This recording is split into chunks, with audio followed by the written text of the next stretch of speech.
নমস্কাৰ নিশ্চয় আপোনালোকে থাম্বনেলটো চাই গম পাইছে যে আজি ভিডিঅ'টো কেনেকৈ হ'বলৈ গৈ আছে। হয়, ইতিমধ্যে প্ৰকাশ পাইছে 2025 বৰ্ষৰ চৰকাৰী বন্ধৰ তালিকা। আজিৰ ভিডিঅ'টোৰ জৰিয়তে মই আপোনালোকক জনাই দিম যে 2025 বৰ্ষত কোন কোন তাৰিখত কি কাৰণত বন্ধ থাকিব। গতিকে ভিডিঅ'টো স্কিপ নকৰাকৈ শেষলৈকে চাব আৰু যদি চেনেলটোত প্ৰথমবাৰ আহিছে তেন্তে চেনেলটো ছাবস্ক্ৰাইব কৰি দিয়ক আৰু ভিডিঅ'টোত এটা লাইক কৰি দিয়ক। বেচিক্যালি আজি ভিডিঅ'টো ষ্টুডেণ্ট আৰু টিচাৰসকলৰ বাবে বহুত জৰুৰী, কিয়নো তেওঁলোকে জনাৰ দৰকাৰ যে চৰকাৰী বন্ধ কেতিয়া থাকিব 2025 বৰ্ষত। গতিকে ভিডিঅ'টো শেষলৈকে চাই লওক। ইয়াত আপোনালোকে নিশ্চয় চাব পাৰিছে যে এইখনেই হৈছে চৰকাৰী বন্ধৰ তালিকা আৰু ওপৰত চাব পাৰিছে যে লিখা আছে প্ৰকাশ পালে 2025 বৰ্ষৰ চৰকাৰী বন্ধৰ তালিকা। প্ৰথমতে আপোনালোকে চাব পাৰিছে যে 31 মাৰ্চত আছে ঈদ উল ফিতৰ, আকৌ 7 জুনত আছে ঈদ উল জোহা, 14-15 জানুৱাৰীত মাঘ বিহু আৰু টুচু পূজা। ইয়াৰ পিছত চাব পাৰিছে যে 23 জানুৱাৰীত আছে নেতাজী জয়ন্তী, 26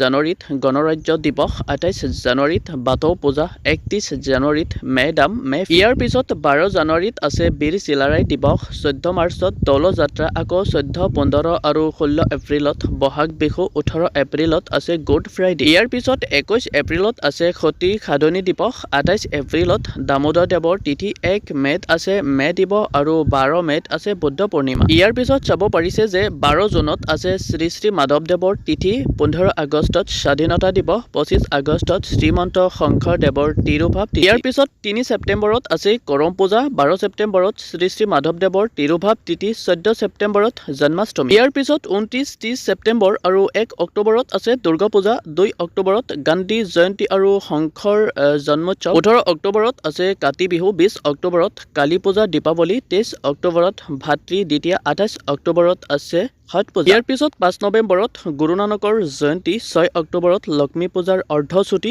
24 নৱেম্বৰত লাচিত দিৱস। তাৰপিছত একেবাৰে লাষ্টত আছে 2 ডিচেম্বৰত অসম দিৱস আৰু 25 ডিচেম্বৰত বৰদিন।